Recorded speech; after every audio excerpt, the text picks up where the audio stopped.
صلو علی الحبیب صلی اللہ علی محمد صلی اللہ علیہ وآلہ وسلم۔ امیر المؤمنین حضرت علی مرتضیٰ رضی اللہ تعالی عنہ نے فرمایا، میری 5 باتیں یاد رکھو، اور یہ ایسی عمدہ اور نایاب باتیں ہیں، اگر تم اونٹوں پر بیٹھ کر انہیں تلاش کرنے نکلو گے تو اونٹ تھک جائیں گے، لیکن ایسی نایاب باتیں نہ مل پائیں گی۔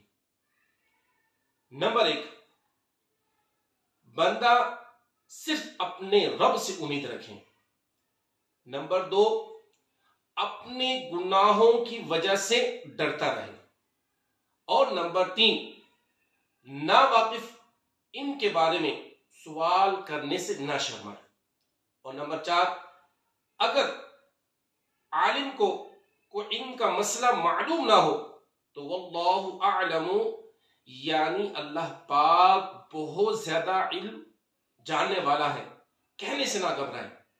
اور نمبر 5، ایمان میں صبر کی وہ حیثیت ہے جیسی جسم میں سر کی، اور بلا وجہ بے صبری کا مظاہرہ کرنا اس کا ایمان کامل نہیں جو بے صبری کا مظاہرہ کرے۔ تو پیارے اسلام بھائیوں، ان 5 باتوں کو یاد بھی رکھیے اور اپنی زندگی میں داخل بھی کیجیے۔ تو اللہ پاک ہمیں ان 5 باتوں پر عمل کرنے کی توفیق عطا فرمائے۔ آمین بجائے خاتم النبی الامین صلی اللہ علیہ وآلہ وسلم۔